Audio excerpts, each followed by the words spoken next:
Olá, seja bem-vinda, seja bem-vindo ao nosso canal. Dá aí o seu joinha, toca no sino para receber notificações. Sou imensamente grato por sua parceria.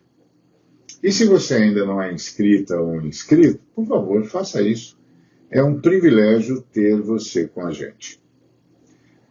Hoje eu quero falar sobre essa questão dos moradores em situação de rua, assim como a questão agrária. A pergunta é: a Bíblia fala sobre isso? Fala.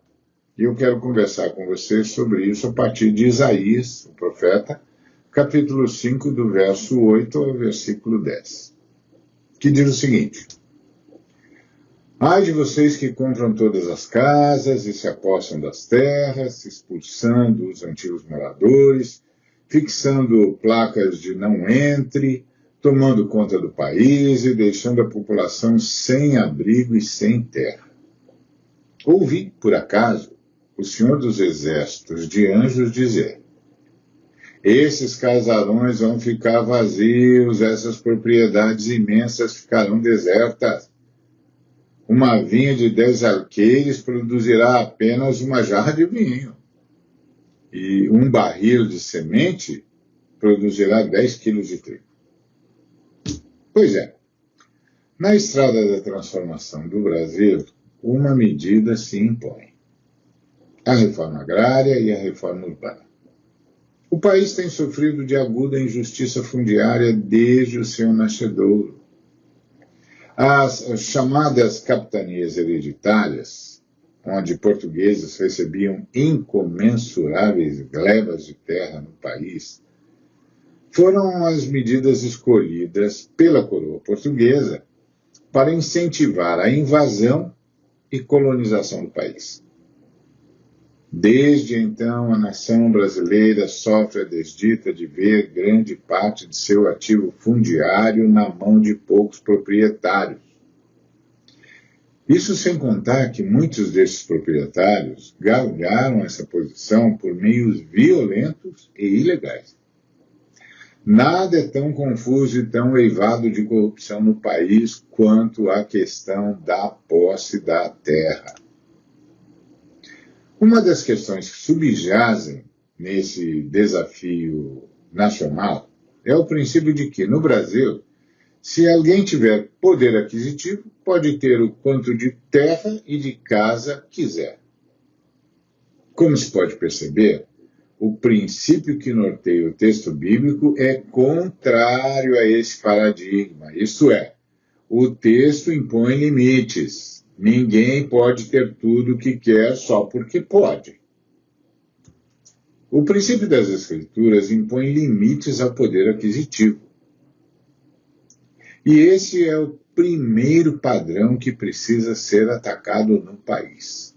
É preciso impor um limite à posse, tanto ao número de propriedades quanto ao tamanho das mesmas. Segundo as Escrituras, ninguém pode concentrar propriedades a ponto de ameaçar a moradia ou o direito à terra, que todos os seres humanos devem usufruir. Isto é justamente o que acontece no Brasil. O direito à moradia é negado por causa do jeito como a propriedade privada é permitida. Um jeito totalmente injusto. Concentrando-nos na questão agrária, nos damos conta de que o país sofre ainda a agravante de que o latifúndio pratica monocultura, movido pelo que o mercado internacional melhor paga, que é o princípio do chamado agronegócio. Esse princípio compromete a agricultura de subsistência, responsável pela produção de alimentos, e é responsável pelo êxodo rural, e pelo aprofundamento da pobreza, e pela opção pelos transgênicos, e pelo excesso de agrotóxicos, e ainda atenta contra a economia popular e contra a soberania nacional. O agronegócio vende os grãos, E depois nós os readquirimos beneficiados pelos nossos antigos clientes, agora credores. E tem a questão dos transgênicos, porque acabamos por pagar royalties por algo em que até então éramos soberanos. As sementes, por exemplo. Há ainda que se considerar que os transgênicos transformam seres humanos em cobaias e submetem o meio ambiente a um impacto não prognosticável. O que é preciso fazer no campo é também preciso fazer na cidade.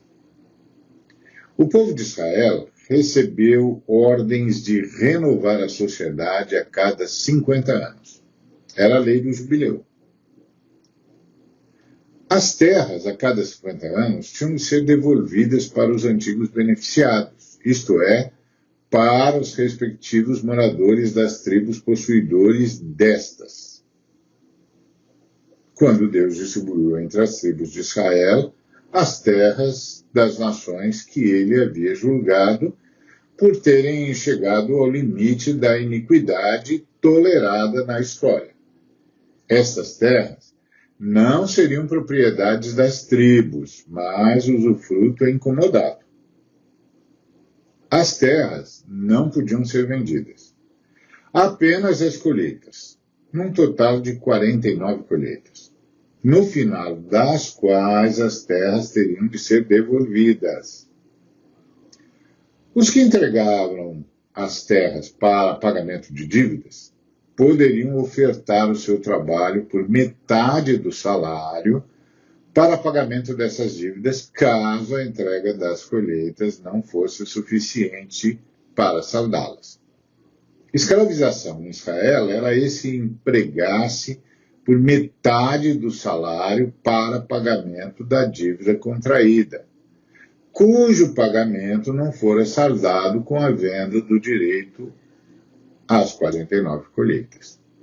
Esse tipo de relacionamento empregatício tinha um prazo de 7 anos, após o que o trabalhador tinha de ser liberado e suas dívidas perdoadas. A acumulação de terras era proibida em Israel. O profeta Isaías estendeu esse princípio também para a realidade urbana, pois, no texto, Deus passa a utilizar a mesma lógica aplicada para a realidade rural na realidade urbana. O profeta Isaías acrescenta que Deus irá julgar os acumuladores de casas, fazendo com que suas mansões fiquem desertas, assim como julgaria os acumuladores de terra com improdutividade. No Brasil, a realidade da possibilidade de acumulação desmedida no mundo rural transferiu-se para a realidade urbana.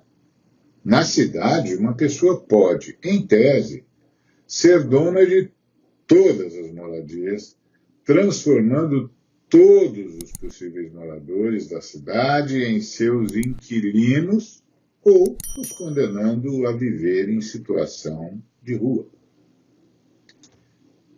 Em princípio, a Bíblia não é simpática à ideia de posse. Ok?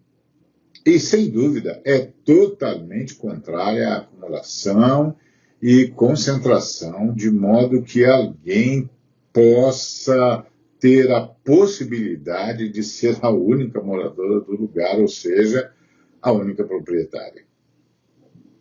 Em outras palavras, a Bíblia limita a posse de propriedades, porque questiona a lógica da propriedade privada. Logo, esse pretenso direito não pode ser usufruído às custas do direito à moradia, direito a que todos os seres humanos fazem jus. Portanto, na Escritura Sagrada, direito à moradia é superior ao direito à propriedade. O objetivo de Deus é que todos tenham moradia. Na fala de Jesus Cristo, isto está contemplado no seu comentário sobre a nudez, em Mateus 25:36, Quando Jesus disse, estava nu e me vestistes, ou seja, não me deixastes exposto à minha fragilidade. E o que cobre o ser humano, de fato, na vida em sociedade, é o usufruto do direito à moradia. Assim, uma sociedade cristã dá prioridade à função social da propriedade urbana, porque dá prioridade à moradia.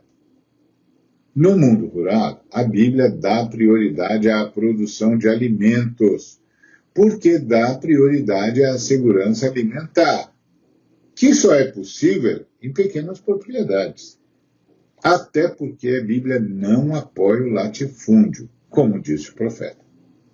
Nós, cristãs e cristãos no Brasil, temos de tomar posição ao lado das reformas agrária e urbana. A nossa fé ensina isso. Muito bem, é isso. Muito obrigado, Deus nos abençoe, paz e graça.